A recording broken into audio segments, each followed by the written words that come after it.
Militer Indonesia rancang strategi pertahanan Nusantara gabungan kekuatan 3 matra untuk serbu musuh.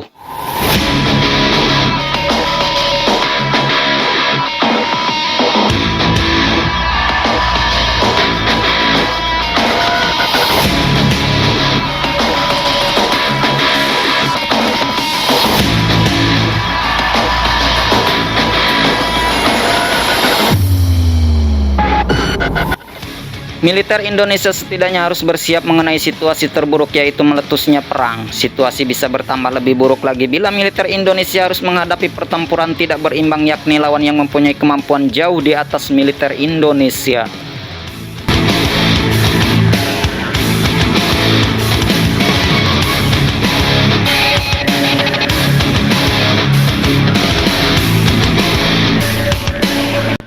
Hal ini pernah dialami militer Indonesia kala menghadapi agresi militer Belanda 1 dan 2. Dari segi persenjataan hingga sumber daya manusia, militer Indonesia kalah jauh, apalagi Belanda didukung oleh Inggris membuat pertempuran jomplang sebelah.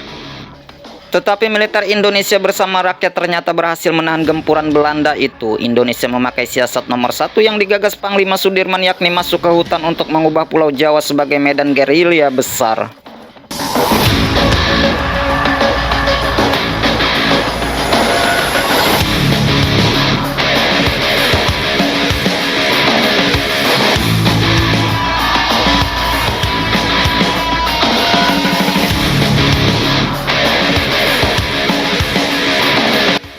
Sebuah taktik hit and run yang membuat prajurit Belanda kena mental, akan tetapi perlu diingat taktik gerilya dilakukan bagi pihak yang kalah dalam pertempuran. Saat ini kurang relevan rasanya jika Indonesia mengandalkan gerilya untuk mempertahankan wilayahnya.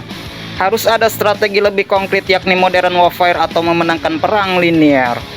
Untuk memenangkan perang, Indonesia harus mengenali lawannya terlebih dahulu, kemudian baru mengenali kekuatan yang dimiliki diri sendiri. Untuk melakukan hal itu, angkatan bersenjata butuh dinas intelijen. Intelijen inilah yang mengumpulkan segala informasi lawan, mutlak harus mengenal lawan dengan baik, juga mengenal kekuatan diri sendiri.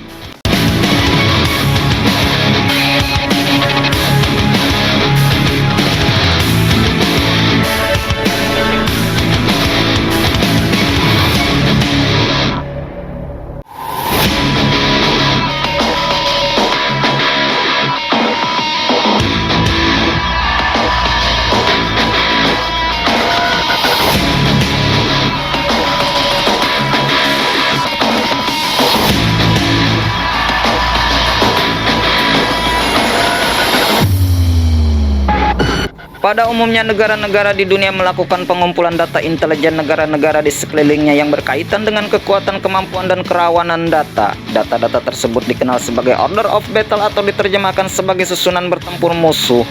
Data orbat disusun oleh badan intelijen angkatan ataupun satuan setingkat komando utama operasi.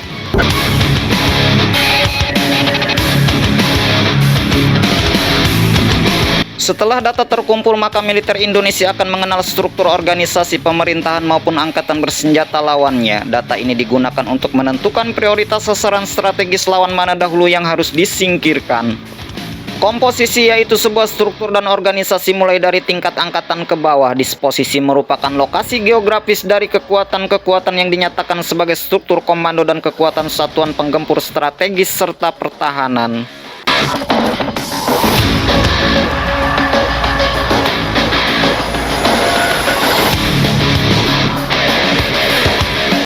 Sistem pelatihan taktik satuan penggelaran logistik data teknis elektronik. Jelasnya masalahnya bila orbat menunjukkan bahwa daya gempur lawan lebih besar dibanding Indonesia. Cara menghadapinya dengan perang asimetris tak adil bagi yang lemah. Dari kekuatan orbat sebuah negara yang sangat patut selalu diwaspadai adalah seberapa besar kemampuan penyerang strategis yang mereka miliki serta kemungkinan daya rusaknya.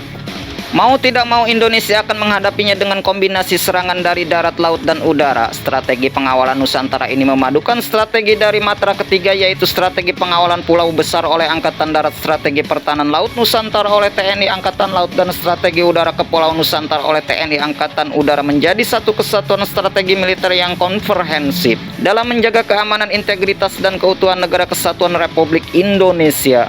Maka saat ini pemerintah harus mengupayakan penguatan militer Indonesia sebagai jawaban atas berbagai potensi ancaman itu.